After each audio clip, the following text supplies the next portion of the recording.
80 शब्द प्रति minute dictation start. मर्यादा शब्द का अर्थ बहुत ही गहरा है विराम। इसका आशय ऐसे व्यवहार से है जो उत्तमता लिए हो विराम। प्रभु श्री राम को मर्यादा पुरुषोत्तम कहा जाता है क्योंकि उनका व्यवहार सदा मर्यादित रहा, चाहे उनके जीवन में कितनी ही विपरीत परिस्थितियां क्यों न आई हों। उनमें जो गंभीरता, धैर्य, सहिष्णुता, दया भाव और संवेदनशीलता थी, उसका वैसा स्तर किसी मनुष्य में मिल पाना असंभव है विराम। इसीलिए वह मर्यादा के मानक बने विराम पैरा।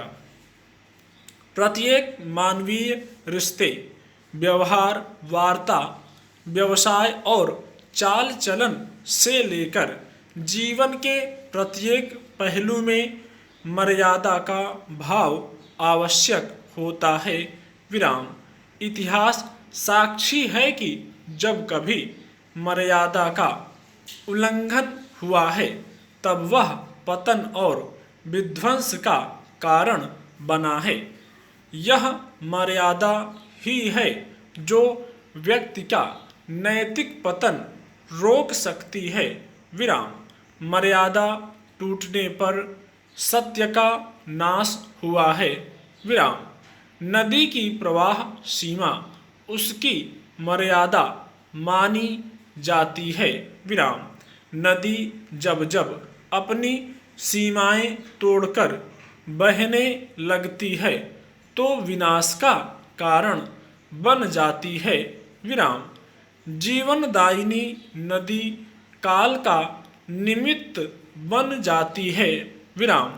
मर्यादा यदि गलत कार्य करने से रोकती है तो वही सही मार्ग पर लाती भी है विराम। जो व्यक्ति मर्यादा में रहता है उसे कभी शर्मसार नहीं होना पड़ता विराम पैरा।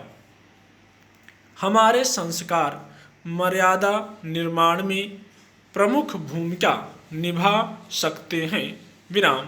हमारे पूर्वजों ने हमें जो संस्कार दिए हैं वे सदा सत्य मार्ग पर ले जाएंगे, एक सीमा में बांधने का काम करेंगे, सीमा से बाहर निकलेंगे तो उसका अतिक्रमण करने से रोकेंगे विराम।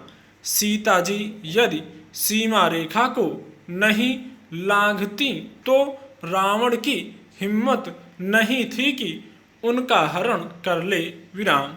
ऐसे ही हमें अपने आसपास एक सुदृढ़ सीमा रेखा का निर्माण करना है जो हमें मर्यादित रख सके और हम पुरुषोत्तम ना सही एक आदर्श आचरण का उदाहरण प्रस्तुत कर सके विराम।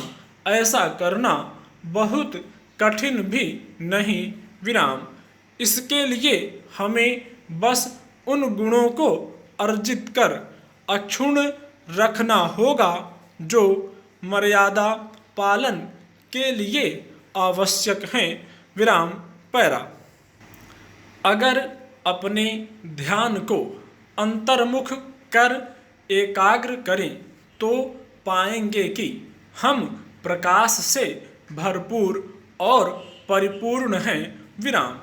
जब कभी भी हम बीमारी, आर्थिक समस्या, अपमान और हानि का सामना करें तो याद रखें कि यह सब निकल जाने वाले बादलों की तरह हैं जो अपने पीछे शानदार सूर्य के अनंत प्रकाश को छुपाए हुए हैं विराम। ध्यान अभ्यास के द्वारा हम अपने अंतर में प्रभु के दिव्य प्रेम और प्रकाश का अनुभव कर सकते हैं विराम।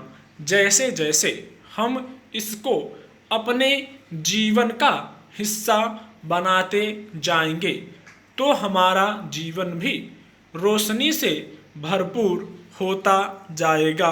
विराम।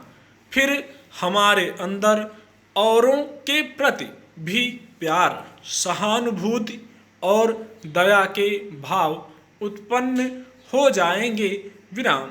ऐसा कर हम न सिर्फ दूसरों के दुखों पर मरहम लगाने लगेंगे बल्कि उनके साथ प्रेम पूर्वक व्यवहार भी करने लगेंगे। विराम।